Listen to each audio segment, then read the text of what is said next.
சில நேரங்களில் நம்மளால் ஜெபிக்க முடியலை, நல்லா ஆராதிக்கிறவங்க ஆராதிக்க முடியல, நல்ல பைபிள் வாசிக்கிறவங்க பைபிள் வாசிக்க முடியல, நல்ல உபவாசம் பண்ணி ஆண்டோடைய சமூகத்தில் காத்திருக்கிறவங்க உபவாசம் பண்ண முடியல. காரணம் என்ன? காரணம் என்ன? பிசாசு உங்களை செயல்பட விட மாட்டேன்றான். ஏன்னா நீங்க செயல்பட்டுக்கிட்டீங்கன்னா, நீங்க செயல்பட ஆரம்பிச்சிட்டீங்கன்னா, நீங்க ஜெபிக்க ஆரம்பிச்சிட்டீங்கன்னா, முழங்கால் போட ஆரம்பிச்சிட்டீங்கன்னா, அவன் கொட்டம் என்ன செஞ்சிடும்? அவன் அடங்கிட கூடாது அப்படின்றதுக்காக நான் சொல்லுவேன், ரட்சிக்கப்படுறதுக்கு முன்னால நீங்களோ நானோ அவனுக்கு ஒரு ஆளே, நீங்களோ நானோ அவனுக்கு ஒரு ஆளே கிடையாது. ஆனா என்னைக்கு நம்ம ரட்சிக்கப்பட்டோமோ, என்னைக்கு கையில பைபிள் எடுத்துட்டோமோ, என்னைக்கு ஆண்டோடைய பிள்ளைய மாற ஆரம்பிச்சிட்டோமோ, அதுக்கப்புறம் அவன் நமக்கு ஒரு ஆளே.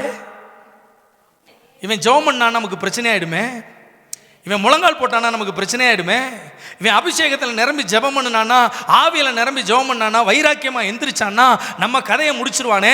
இவனை எழும்ப விட கூடாதுன்றதுல அவன் ரொம்ப தீவிரமா இருந்து என்னென்ன விஷயங்களை கொடுத்து தடுக்க முடியுமோ, என்னென்ன போராட்டங்களை கொடுத்து ஒடுக்க முடியுமோ, என்னென்ன உபத்திரவங்களை கொடுத்து நம்மளை அழுத்த முடியுமோ அந்த அளவுக்கு அழுத்தணும், தொத்துரும். அது அவன் பிளான். ஆனா நீங்க ஆவிக்குரியவர்களா இருப்பீர்களானால் அவன் என்ன திட்டம் போட்டாலும் அதை உடைச்சுக்கிட்டு தேவ சித்தத்தை நிறைவேற்றுகிற தேவனுடைய பாத்திரங்களாக முன்னேற ஆரம்பிப்பீர்கள்.